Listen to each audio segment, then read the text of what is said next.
Let's Make It is brought to you by Ting, the new way everyone is getting their cell service. No overage penalties, great rates, keep what you do not use, no contracts, and someone will actually pick up the phone when you need support.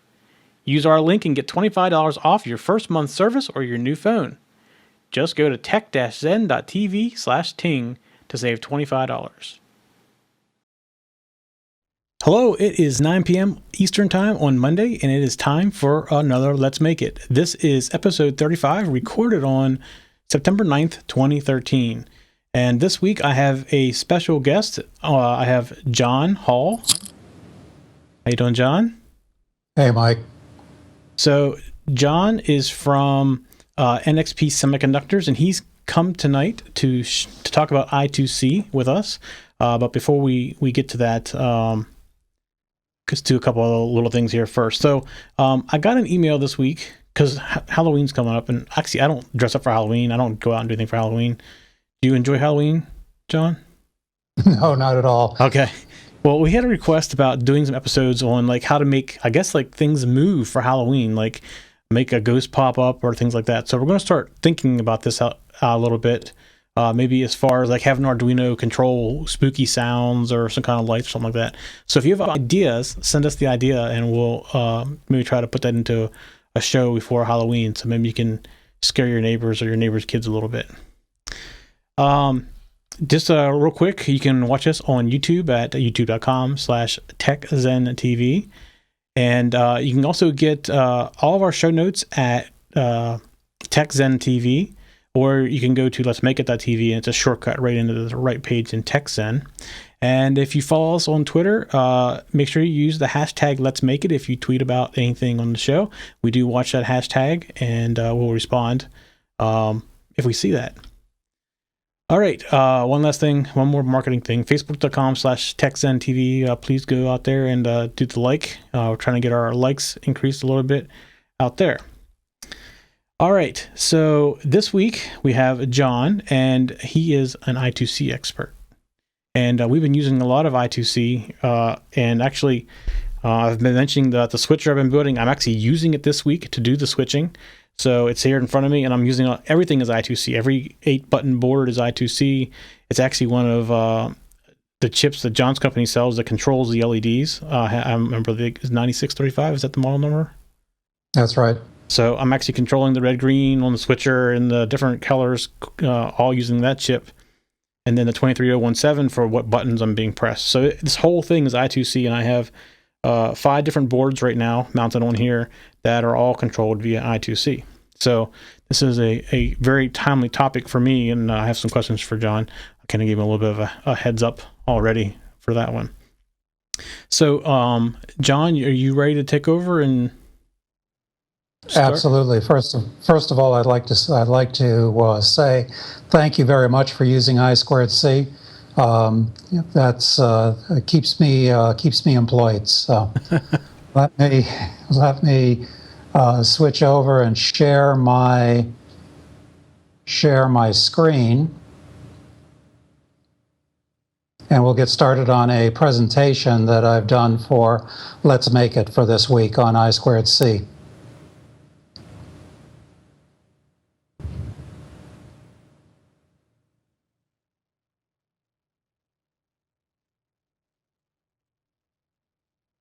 Okay, this is the title page. Can you see that, Mike? Yep, I sure do. Okay, very good. So my name is John Hall. I'm Technical Marketing Manager for I2C products at NXP Semiconductor. We are going to talk about I2C, which stands for Integrated Circuit Bus. Now, one of the things that you may not know is that it was invented by Philips Semiconductor, which is now NXP, over 30 years ago. It was devised as a simple, low-cost way to communicate between ICs in a television set. And of course, back then, Philips was big in television sets. So it was a very timely development. Over those 30 years, the specification has evolved. There's probably 5 or 6 different specifications or versions of the specifications. It started out as a 100 kilohertz standard mode, and that is what the Arduino wire library defaults to. From there, it went to 400 kilohertz to increase the bandwidth, up to 1 megahertz, which is called Fast Mode Plus. Also included in the specification is a 3.4 megahertz high-speed mode, and that was really designed for smartphone sort of applications, moving a lot of information to an LCD display over a relatively short period of time. And there's also a 5 megahertz ultra-fast mode, which is unidirectional, and that is very, very direct for gaming applications. Philips licensed the I2C specification, a lot of the hardware things, for many years, and that caused many variations. So there is something that is almost identical, and you can see that in the Arduino, the two-wire interface. The reason they called it two-wire interface is to try and skirt some of the legal situations. But there are a large number of different devices that are pretty much exactly the same as I2C, and that's SM bus. You'll see PM bus for power management bus, IPMI, and ATCA, which is in the telecom world. And actually, even HDMI uses I2C to set up the communications between the different devices. Yeah, was that what they consider the HDCP protocol? Is that part of I2C? Yes. See, I never knew that. I learned that. That's interesting. So where is the I2C bus used? I mean, really everywhere. It's pretty well hidden, but it is a very widely used protocol. In cell phones, all of the sensors, the accelerometers, the gyroscopes, temperature sensors, they almost exclusively use the I2C. The other place where the other ICs that you see that use a lot of I2C is EEPROMs. And the reason for that is to keep the pin count down. And these EEPROMs are used for initialization and configuration data storage. So it's that you don't need to access it all the time. You only really need it at power on. And these EEPROMs are used in the DDR4, DDR3 memory DIMMs, and that stores the what the configuration of the DIMM is, what the speed is, so on. Another place that I2C is used a lot is in digital potentiometers, and that's for remote adjustment of analog circuits. And the other place that you'll see I2C a lot is in LED drivers. So even though it is hidden, there is a large number of devices being used. Now what we're going to talk about today is, first of all, I'm going to be talking mainly about the hardware. And what I'd really like to talk about is some of the infrastructure of an I2C bus system. And what I mean by infrastructure is not necessarily the sensors, the gyroscopes, all of those sort of things, but really the things that you put together to make a system work, an I2C system work. So the first acronym that you'll see is GPIO, for General Purpose Input Output.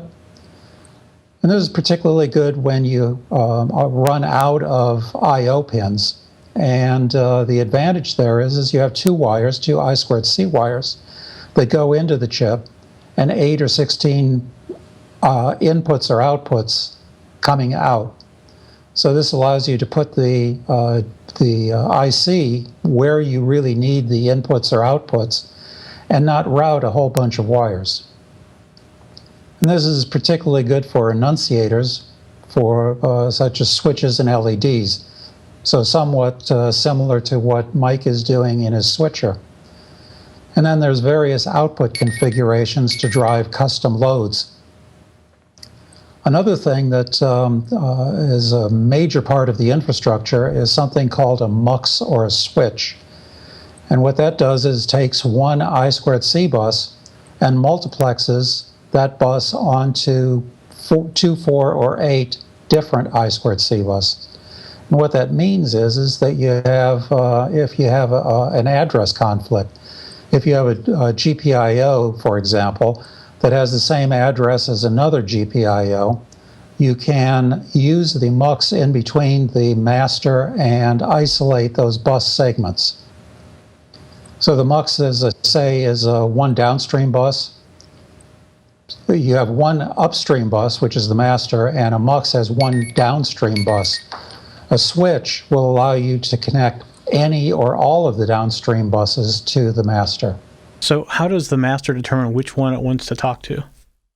We'll get into that a little bit further, but okay. Basically there's an address, a different address for the mux, and it's a simple register write which sets the downstream buses to connect. Oh, okay. The other piece that a lot of times is useful is a bus controller. Almost all of the microcontrollers nowadays have an I2C peripheral, but for one reason or another, you may or may not want to use that I2C peripheral.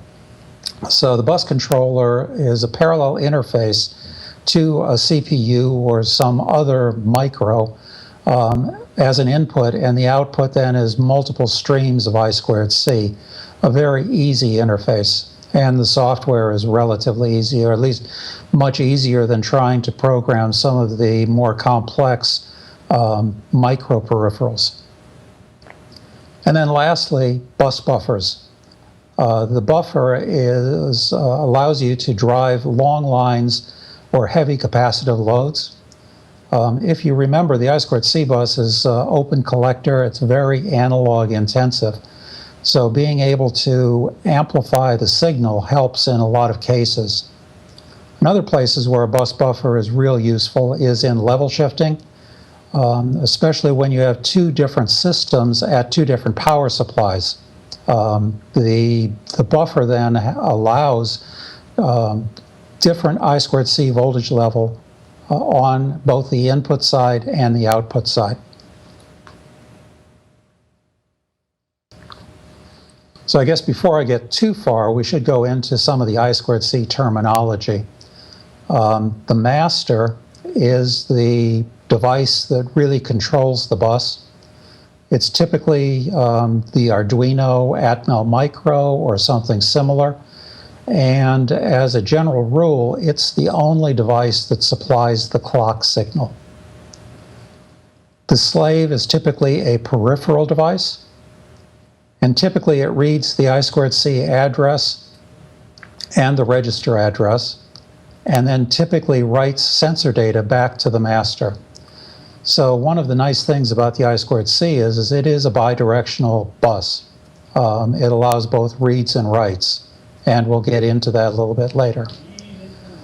The I2C address is a hardwired address that each slave reacts to. It's limited to 127 different devices, and there are some reserved addresses. One of the problems is that, number one, there is only 127 different addresses, and in a large system that may be kind of limiting. The other thing is that there is static enumeration, so typically you need to hardwire each slave to a specific address rather than automatically assigning. Now there is some relief to this, and that is a 10-bit address mode.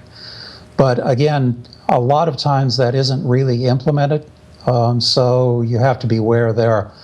And again, with some hardware workarounds, it is pretty easy to get around this limitation of 127 or an 8-bit addressing mode.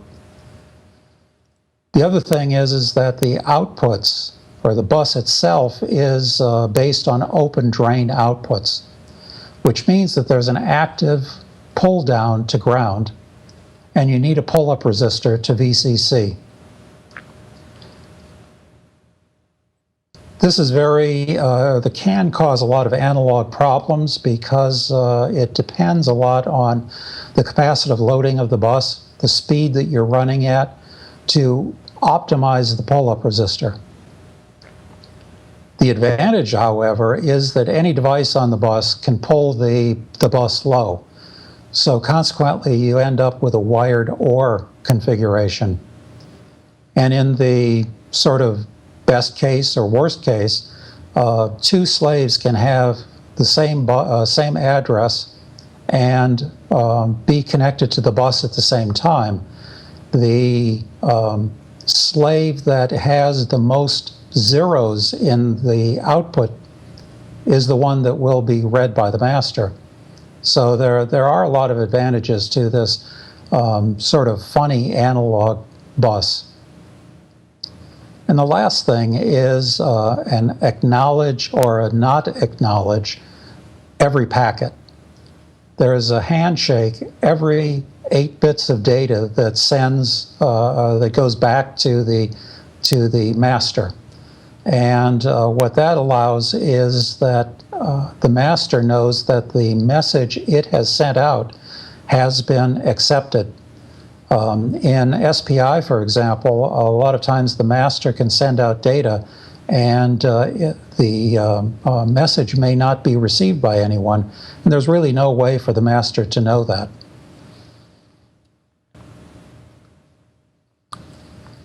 So what I'd like to do is to go through some tips and tricks, some ways of helping debug some of the problems that you usually run into in an I2C system. Really, the first one that is probably the number one issue, the one that I fall into, I think everyone falls into, is forgetting pull-up resistors. Without the pull-up, because the outputs are open drain, you absolutely need pull-up resistors to make the high level. And just as a rule of thumb, at the standard mode, or 100 kilohertz, probably 10 kilo ohm pull-up resistor on both the clock and the data line is good enough. It can be a little bit lower, but that's okay. At 400 kilohertz, or standard mode, a 5 kilo ohm pull-up is okay. And in the fast mode plus, a 1K typical pull-up is probably called for. Another thing to watch out for, besides forgetting them, is having too many pull-up resistors connected on the I2C. You can't have a pull-up for each and every slave. There's only a 3 milliamp pull-down capability of the I2C devices in the standard mode and the fast mode. So that means if the resistors get to be too low, you won't be able to make a low level.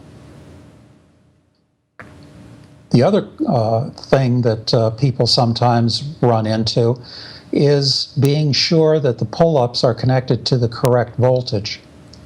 The I2C inputs and outputs are very flexible and robust, but there is 5-volt buses and 3.3-volt buses, and if the pull-ups are connected to the wrong voltage, you won't be able to meet the high level. There are a lot of ways of getting around this voltage level translation, and it's really a topic unto itself. It's a very analog intensive topic.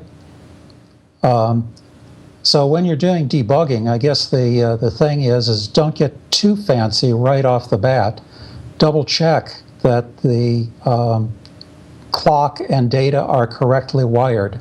In other words, I always switch clock and data, and then sort of scratch my head what's going on, and eventually I get back around to rechecking my work and seeing that I have those two lines switched. Very easy to do, and don't be ashamed of it. Double check it every time.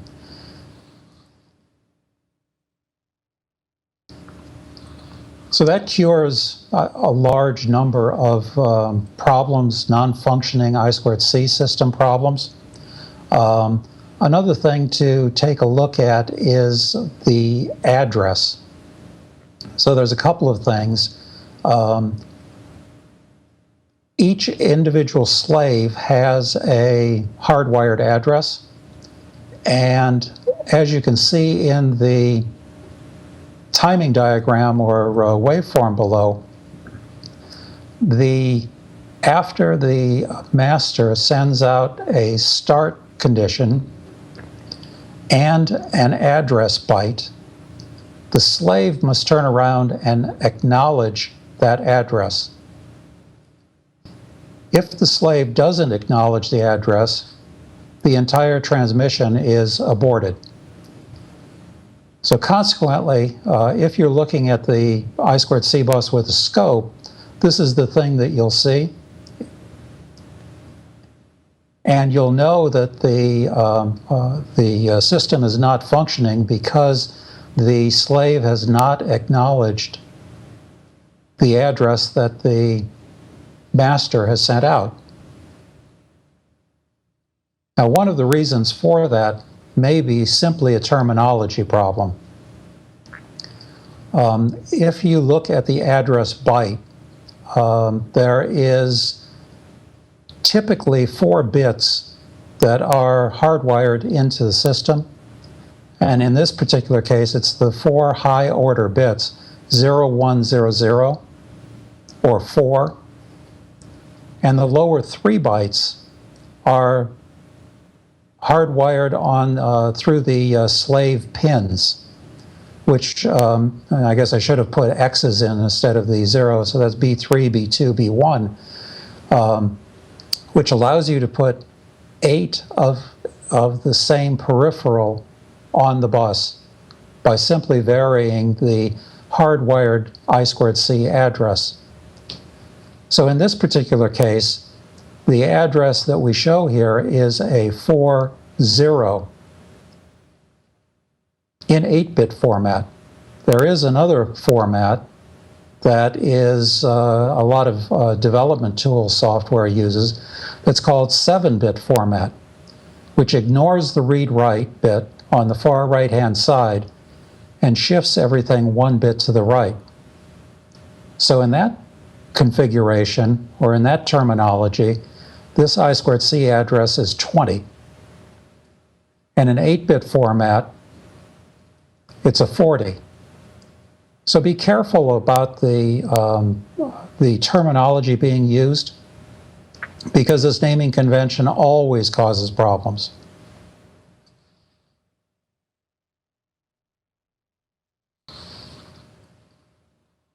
So as we were talking before, quickly, a very simple device would simply, as shown in the first bullet, would simply send out a start and a slave address and a read or a write. In this particular case, and then the next byte to send out would be register data. And all of these are acknowledged by the slave. So, Mike, in answer to your question, the muxes and switches would send out or the master would send out the address to the mux with a write, and then the register data, which is the actual, depending on how the implementation is, the actual data to turn on the individual downstream channels. Gotcha. Okay. Okay. So before we go too far, I guess the other question I had is about the addressing. I have some chips that have like 5 address pins. Some of them have 3. Is the reason just to keep the pin count lower? Is that why they? Yes. Okay. Because I know on the chips that I'm using on this board, for example, one of them, I think yours does 5 or 6 pin addressing, and the other one does 3 pin addressing. So I wasn't quite sure. A lot depends on the usage case. The LED drivers, you would imagine that there would be a large number of them on the bus. Right.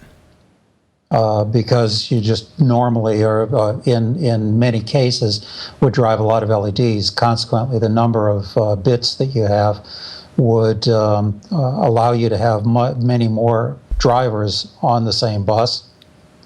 And then others, so GPIO or temperature sensors, normally you wouldn't expect to see that many on the bus. So 8 is gracious plenty. Yeah, I guess the thing that's probably confusing to me is because the 23017, which isn't your chip, is the one I think that does 3, and it's a general GPIO, and in my case I have 16 buttons sometimes on a board, so I really quickly can run out of those. It doesn't take very long to fill up the 7 chips or whatever. So I was just more curious what the thought behind it was a pin count reduction or what it was. It's trade-off on usage model and available packages. Gotcha. Okay.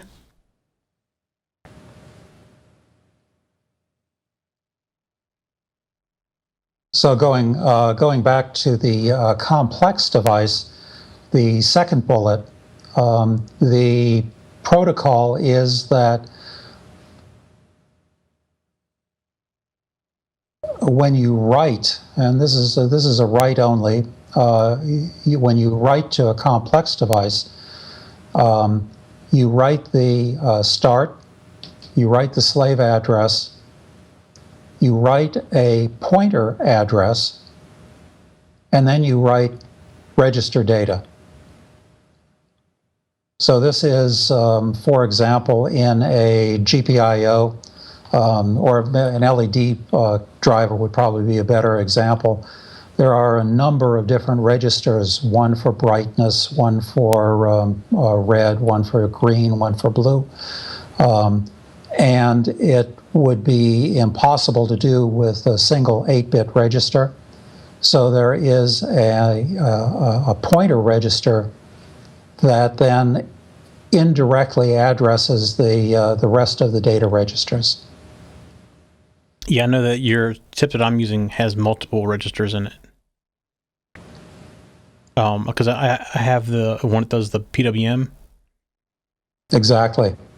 I think it takes like 20 setup of 20 registers to actually get the first display.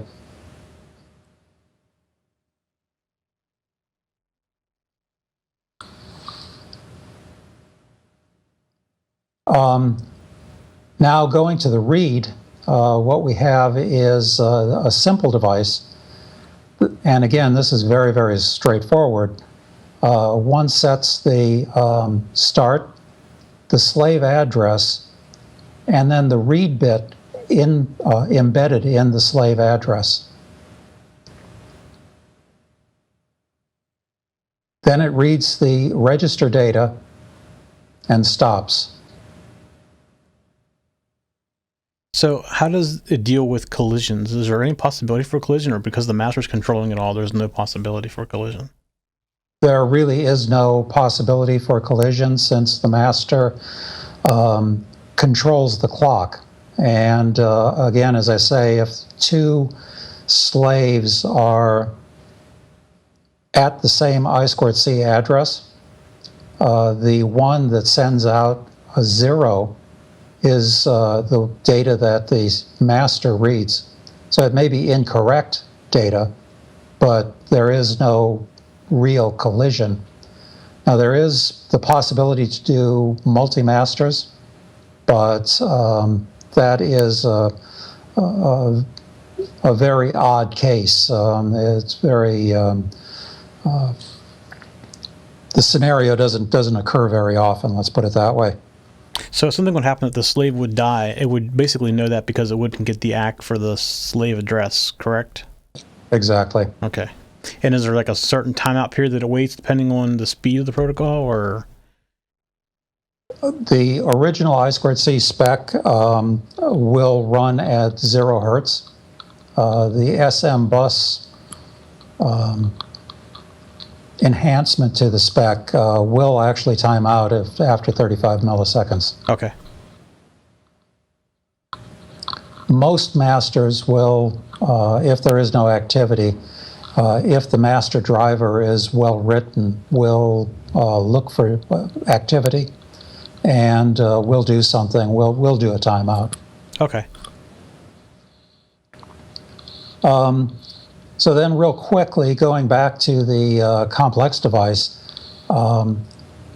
this is the read is somewhat difficult because the master must must write a address, a slave address, must write a register address, but then turn around and read the data that the slave sends it. So we won't go into that. We won't go into that protocol very much. But there is something called a restart that allows one to do that relatively easily. It just makes the waveform a little bit difficult. So the data the slave sends back, is it always like one bit in length, or can it be more than 1 bit in length? Or 1 byte in length? So it's always 1 byte. Always 1 byte. Okay. All right. Because the acknowledge, each byte is acknowledged. Gotcha. Okay. So there's the way to send more information is to not stop after. Well, the acknowledge when the master is reading means that it has read the data and is ready for more data. Once it's read enough data, then it will not acknowledge back to the slave. Gotcha. And that terminates the read operation. Okay.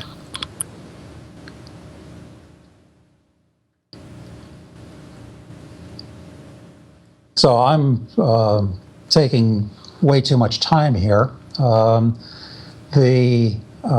Some advanced topics that we were talking about. This is the multiplexer that we were talking about before. On the left-hand side, an Arduino is a master. And on the right-hand side, 4 temperature sensors, all with the same address. So 90 hex. Normally, that would not be a very good, or it would be impossible to put all of those 4 temperature sensors on the same bus and get 4 different readings. There's just no way to access them. So the one way to do that is using a MUX, sending, and the address of the MUX is E0. So it's different from the other downstream devices at 90. So the master would send out the MUX address, send a data byte to turn on one of the downstream buses, and then access the temperature sensor on that particular bus. The master, after getting that data, the master would then turn on the second bus and read that data, turn on the third bus and read that data. So I see. So basically it's basically extending the bus down one of 4 options. Exactly. Okay.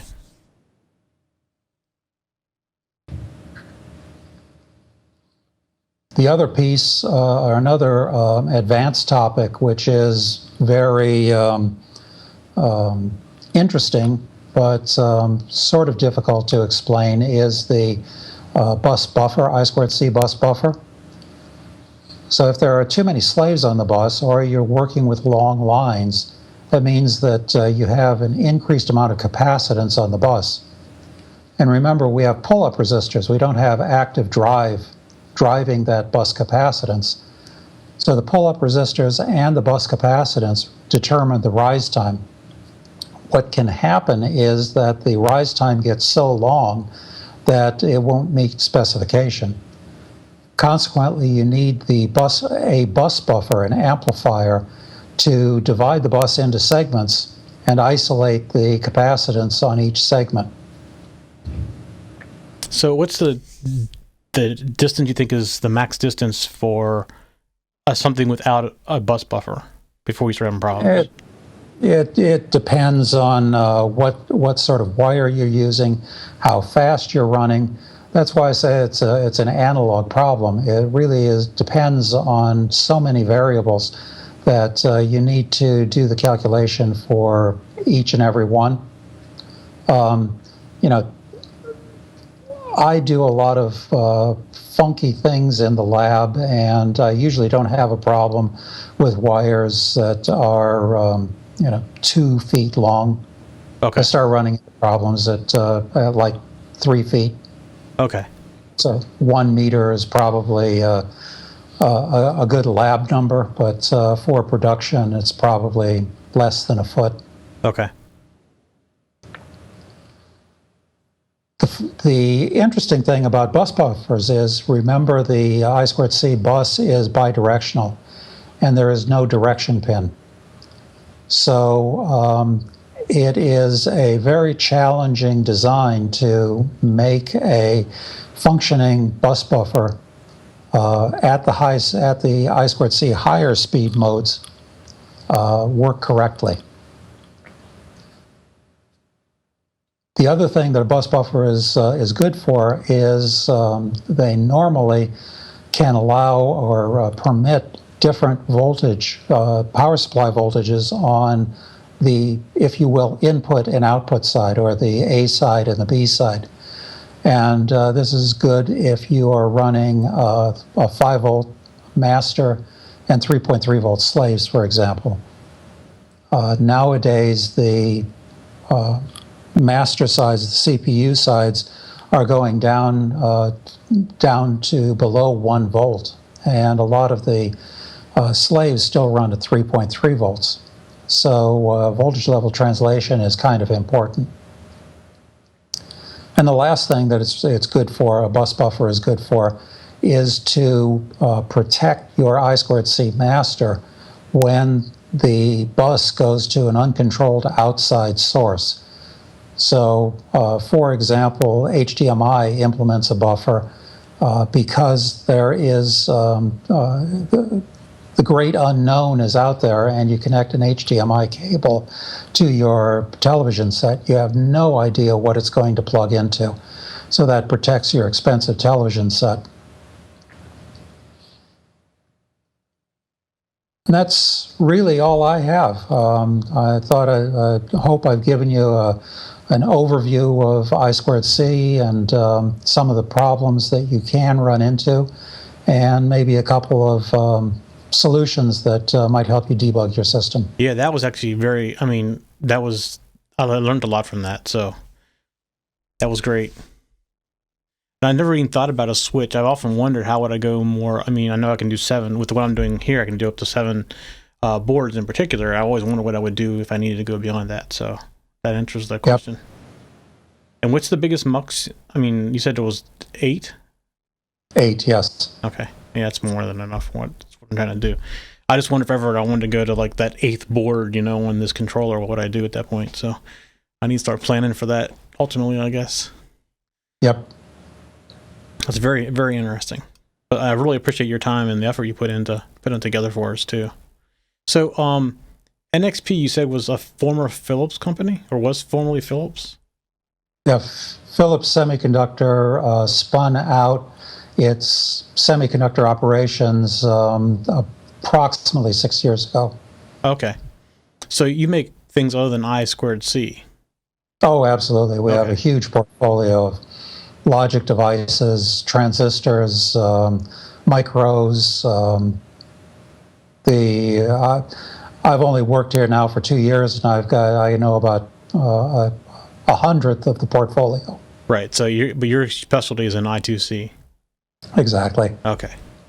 Yeah, I never knew that was NXP was spun off from Philips. I didn't know that. So that's interesting. When you first contacted me, I thought maybe that was your specialty of the company was just I2C stuff. Yeah.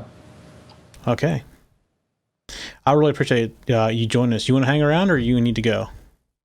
I really need to get going now. All right. I appreciate it. All right. Well, thank you very much. And maybe we'll have you back in sometime in the future too. We have more questions. Sounds great. Thanks for having me. All right. Thanks a lot. All right. See ya. Bye-bye. Bye. All right. Special thanks to John. That was very, very interesting. So, actually, and Bob, if you are listening, I see you just got in. You can call in if you want for the second part of the show. Sorry, I just now saw that. So the second part of the show, I mentioned 2 weeks ago that we were going to do a rotary encoder and a stepper motor. So because that John was willing to spend his time with us, I decided just to do the stepper motor this week, and I'm going to show you what we're going to do next week with a stepper motor, because the stepper motor is going to take a little bit to explain. And I wanted to walk through a couple different projects or different sketches to kind of show how that worked. So what I want to do first of all, let's show you what a stepper or encoder is. So encoder, this is this round thing right here, and if you'll be able to hear it when I turn it, it clicks. You can kind of hear it maybe. So the thing is with a step or with a rotary encoder is it just keeps turning, it never stops. So if you're thinking potentiometer, a potentiometer actually has a beginning and an end. So you can only go so far left and you can only go so far right, and it works off of resistance. So when you're full left, you are, let me get Bob here real quick.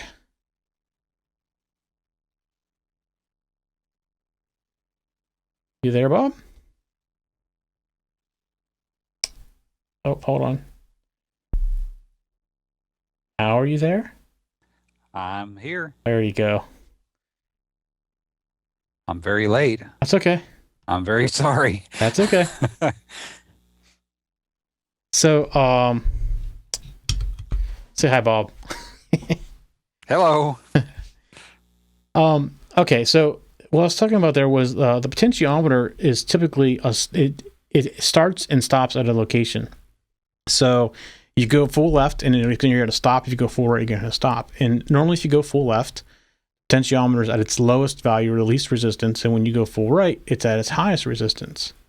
But with a rotary encoder, it just turns forever. There's nothing to stop it. So it's not based off of resistance, because if it was, when you went the whole way around, it would go back and start over again. So the way a stepper works is, and most of them have 2 pins and a common, and as you turn it, they change combinations of what's high and what's low in a particular order. And because you know the order, you can tell which direction it's spinning. So what I've done is I've created, first of all, a sketch in the Arduino, and I'm going to turn the stepper motor, or I keep calling it stepper, the rotary encoder, and every time it rotates, you're going to see the pins change. And then I'm going to show you a sketch. I'm going to show you 2 sketches. One of them that will basically work half time, and then we're going to go in and look at both pins. So we're going to do 1 pin at a time. So the first thing I want to do is get over here to the Arduino code. And let's see.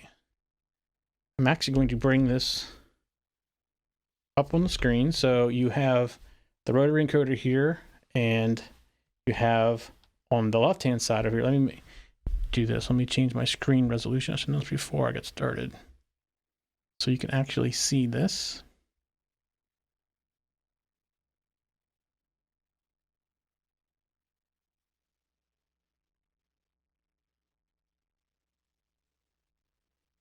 All right. So what you see right here is these zeros going up and down. And right now, both these pins are low. And I'll show you what the pins are in the sketch, because there's really only 2 pins being used on the Arduino. But as I rotate it once to the right, you see now it's 0 and 1. So basically the second pin is high. I rotate it one more time, and now both pins are high. And I rotate it one more time, and now the first pin is high, the second one is low, and I rotate it one more time, and they both go low. And if I keep going, you're going to see it goes to 1, and then to 1, 1, and to 1, 0, and then to 0, 0, and to 0, 1. So, and if I go backwards, it does the exact opposite order. So because it's predictable on what it's going to give you, we can write a program to figure out which direction it's spinning. So let's do this first. I'm going to stop this. I'm going to show you this source code. So this is basically the watch encoder. And it's very short. You notice there's no, I didn't already put any comments in here because I want to show you how short this stuff is. So here we are defining our two pins. So I've defined pin A of the encoder to be 2 and the pin B to be pin 3. And the third pin on the encoder just goes to ground. And then I do that because I put these in input mode with pull-ups on them. So they should be 1s if I'm not going to ground.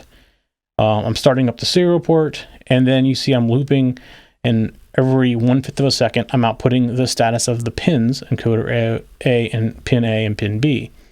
So what we were watching was me showing you what these two pins are. So if we look at this, let me go back over to the actual unit here, and you see we have 3 wires. We have ground, which is the center pin right here, going to ground, and then we have encode pin A and encode pin B. A is pin number 2 and B is pin number 3. So very simple 3-wire interface to read the encoder. Now, since we know what the encoder is doing, let me go and bring up a different sketch and load it here. And I'm going to show you how we can determine what direction it's going. Looking at the sketch. Off my screen whenever I did this adjustment. There it is. All right, let me load it.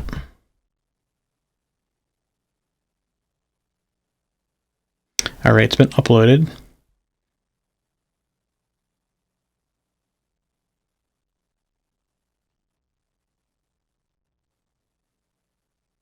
Hang on a second, I got the wrong one.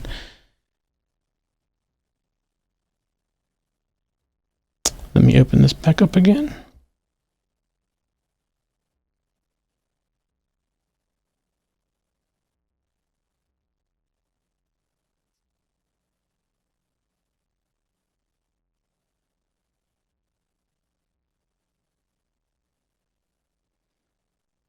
Okay, it's uploaded. Let me do this. Let me go back in and do the serial monitor, and we're going to go back over to this view, and you see up here on the right is the encoder, and what you'll see on the screen is a -1. Then you see I'm turning to the right one step at a time. Okay, there's 0, and then another step, another step, another step, and then another step. So there we go to 1. So you're seeing it's taking me 4 steps to go up 1. And I'm going to show you why that is, and then I'm going to show you how you get around this. So every time I click 4 times, it goes up 1. Just like that. So, and going the other direction, if I go back 4 times, it goes down 1. If I go back 4 more times, it goes down 1. You can hear me spinning and clicking it. So it's not very accurate at this rate. And what I'm going to do is I'm going to show you the code that we're running right now, and then I'm going to show you the code that you get around that with. So let's first of all look at basically the same code as before. You see I have the pins defined as 2 and 3. And then I have a couple additional variables, so I need to keep track of where I'm at in the number scheme and what the last thing was that I read. So you see I'm reading input pull up pin A and B like before, same serial, starting it up.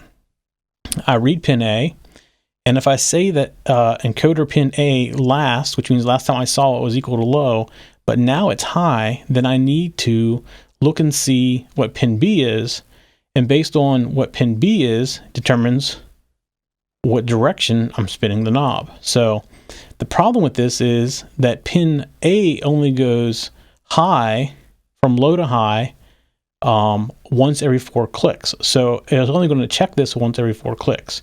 So I also want to show you why this is. So let me go over here, and I'm going to show you, this is the encoder that I'm actually using, the Born encoder. And if you look right here, let me zoom in a little bit on this.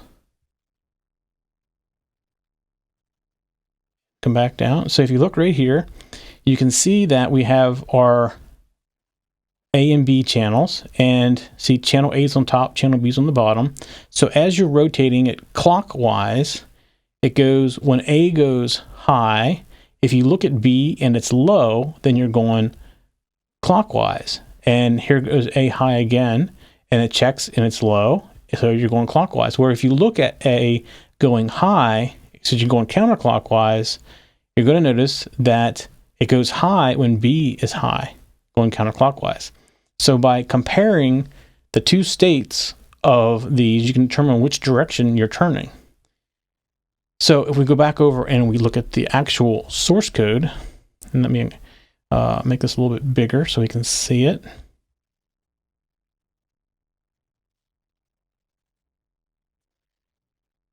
You can, let's see, let's get back over to this view.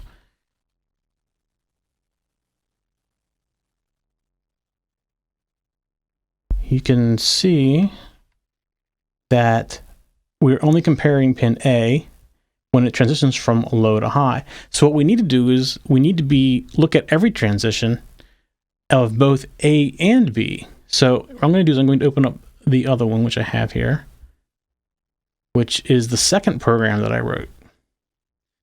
And again, very simple. At the top, you're going to see everything's still the same. But you see I've added this encoder pin B last, so I can keep track of that. Doing our input pull-ups right here. Let me bring this up a little bit bigger.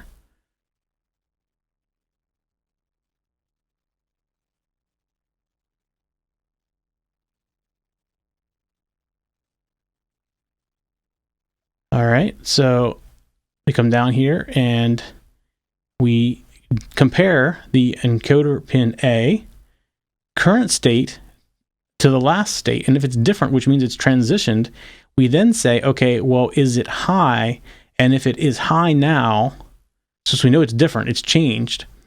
If it's high now and encoder pin B is low, we know that we are going counterclockwise. Where if it's low now, because it just changed, but and then B is high, we're still going counterclockwise. So we know these two conditions mean we're going counterclockwise. If it's not equal to either one of these conditions, then we know we're going clockwise. Now, if encoder pin A didn't change, it's possible that encoder pin B did change. So we're going to go over here and we're going to look, and if encoder pin B has changed, then we do the same comparison. Has it just changed to high, and what is pin A, which is at low, or is it just changed to low and encoder pin A is high? If that's the case, we are going clockwise, and if it's not, then we're going counterclockwise. So let me upload this sketch.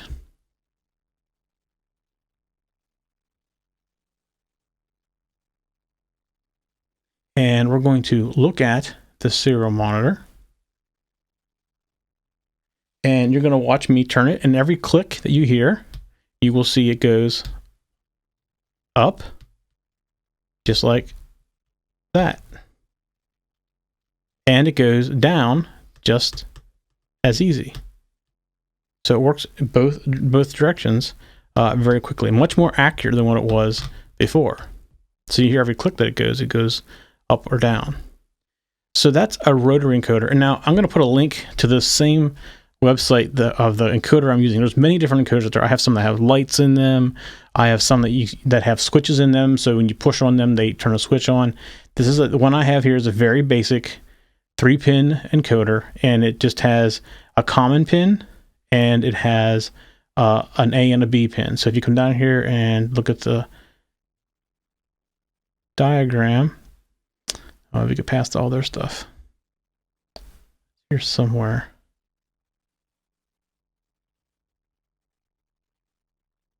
I don't see where it gives me the actual pins, but basically there's 3 pins, and it's there it is, A, C, and B. So C being common, and then channel A and channel B. So that is what I'm reading. This, in my case, channel A goes to pin 2, and channel B goes to pin number 3.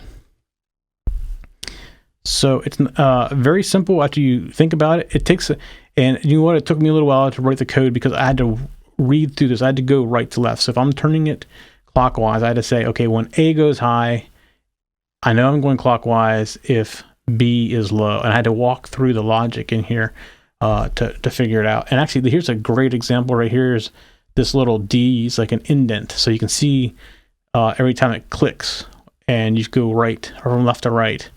And then you can go right to left, and you can write the logic around it. But I'll have the source code out there, and you can see the logic. And they all the ones I have seem to work very similar to, if not exactly the same. They just have different features. Like I said, some of them I have are lighted. I have one that's RGB, so there's pins for the RGB LED, and there's switches on some. So they're all very, very similar. All right, I think that is it for the week. So let's see, get back here. Where'd Bob go? Oh, there you are. I forget where you are. I moved you to the other Skype. I'm still here. Yeah, let me get your volume a little bit higher. So did you get to watch any of the stuff with John? No, I didn't. I got in, and first thing I did was get into the live chat and ask if you wanted me to join. Yep, sorry. So, how long were you waiting for? I saw that. I had it kind of hidden on my screen, so. 2 minutes, if that, Okay. which was fine because I needed time to get the lights set up and get the camera on. Gotcha. So yeah, actually, he did a great job on the I2C stuff, and he definitely a good resource. I'm actually using the control source that I designed tonight, so I'm switching with it. So you see me bouncing around trying to find out where things are because they're not all labeled yet. Ah, okay. But I'm actually using it, so it's functioning good. Okay. So well, it's all I2C based. That's good. And just unfortunately, I was running late tonight. Nope, that happens. I had a conflict, so. That happens. I was going to call you afterwards or send you an email afterwards to make sure everything's okay, because I know you were been in the process of moving or something recently, so I didn't want. Well, tonight I was at a Crime Watch meeting, and I was committed to that, and You weren't committed, right? Committed. No, I was not committed. Okay, just checking. I was committed to go and say something. So yeah. I didn't realize until about 4:00 this afternoon that I had a conflict with the show tonight. It just the right side of my brain and my left side were not communicating That's today, okay. unfortunately. So I didn't say much tonight either. I mean, John did most of the work, so. well, it's unfortunate I was late because I had a couple questions for him. So We can still ask him. He'll probably watch the show back. You can probably ask him right now. He'll answer you back. okay. Well, I was your email that you sent earlier. The questions that I wrote down were how does he handle multiple slaves if they end up with the same address? Oh, he explained that. Oh, he did explain that. Okay, Yeah. then I'll be watching the show. How do you handle slow acknowledgments? He explained that one too. There is no such thing as a slow acknowledgement. If you don't answer within 35 milliseconds, your answer isn't coming back. It assumes you aren't there. All right. Well, that's good. All right. So I kind of asked that same question. So. You asked the same question, and then I wondered, would there ever be a time that you would have multiple masters, and would you ever want to do that? I mean, he said yes, but he said it was complicated. Okay. He didn't go into detail about that. Okay. Well, I kind of wondered if it was even possible, and in what circumstance would it be useful. And then the more than probably the most practical of the questions that I had were, what kind of wire lengths can you have between devices? So I asked I've never done anything more than a few inches. I've asked that same question. He said that in his lab, he's done like 2 to 3 feet, and then he starts having problems. Okay. So relatively short wire length, but in the kinds of things we'd be doing, you wouldn't have feet worth of. Yeah, well, actually, distance. the thing that I'm doing with this control surface, I'm concerned because I'm running basically one I2C bus, which has 8 pins in it. So it has power and a bunch of other things, and I'm running it from board to board to board to board to board. So that's kind of why I was asking the question. So if I get any kind of size to it, I could get a good length out of it. So I have to consider all that stuff. Okay. Well, so I'll have to go back and watch the show later because those were the first questions that I thought of. He talked about I can't remember what the device is called, but it's like a multiplexer, or it goes in between I2C buses, so you can put different voltages in there. So I'm going to look at that and see if that's how I would do longer lengths and stuff. That's kind of how he described it. Is different voltages, disparate voltages, and longer runs because of the capacitance. You put these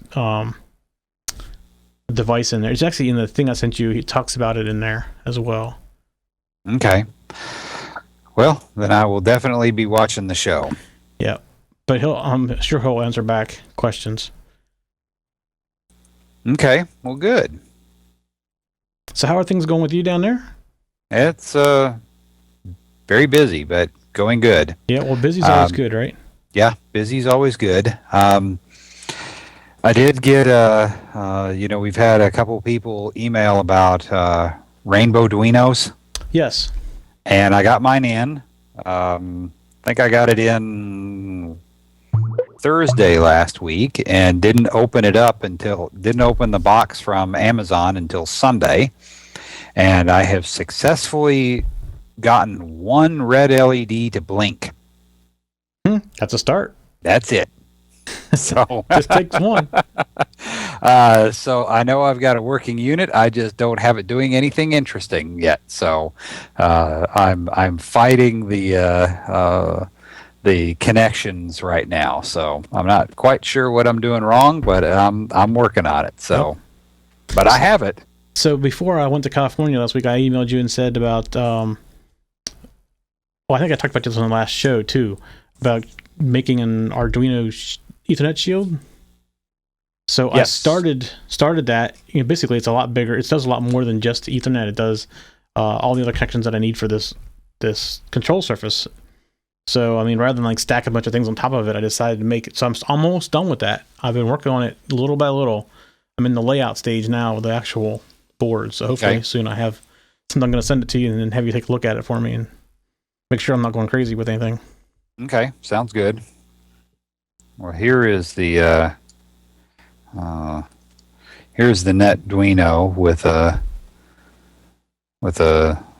RGB on it. So I do have it. Oh, very cool.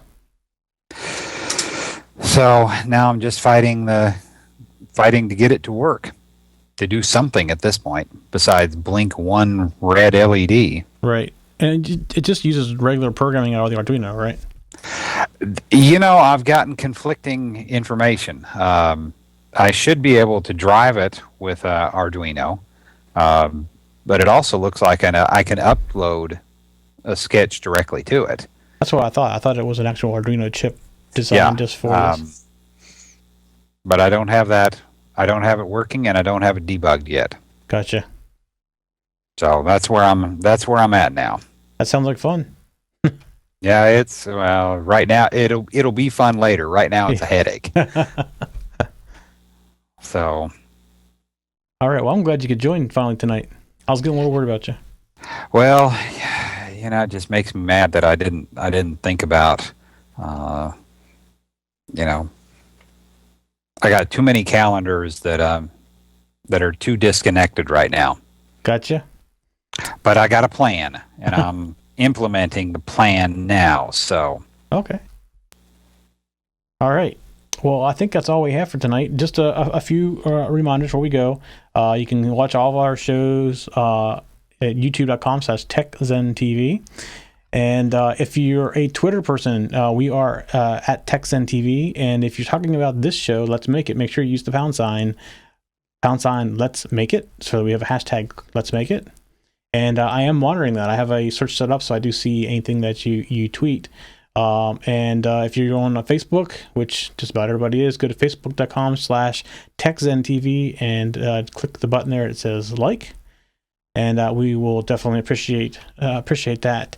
All of our show notes are at TechZenTV, or you can go to letsmakeit.tv as well to see those show notes. And this show is recorded live every Monday night at 9 p.m. Eastern.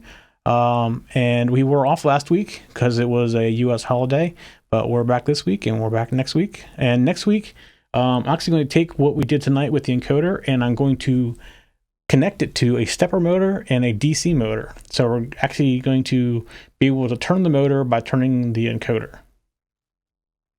So that's next week's project.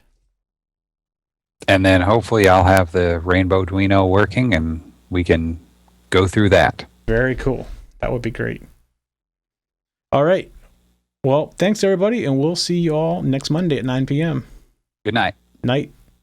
For show notes for this show, contacts, and more, go to the techzen.tv website where you can get show notes for all of our shows. We love to hear from our viewers and listeners. We have an email, a Twitter, and a phone number where you can contact us for each show. For details, visit the techzen.tv website and get the show details. You can also make a video and upload it somewhere like YouTube or Vimeo and then just send us a link. You never know, you may see your video in a future show. You can get all of our shows delivered automatically to your favorite device by going to your favorite podcast website like iTunes and subscribing. Each of our shows also has a YouTube channel you can subscribe to get regular updates. Our shows are also available on most internet radio networks like Stitcher and TuneIn Radio. You can also watch and listen to our shows on Xbox, TiVo, and Roku. You can even find us on your Zune.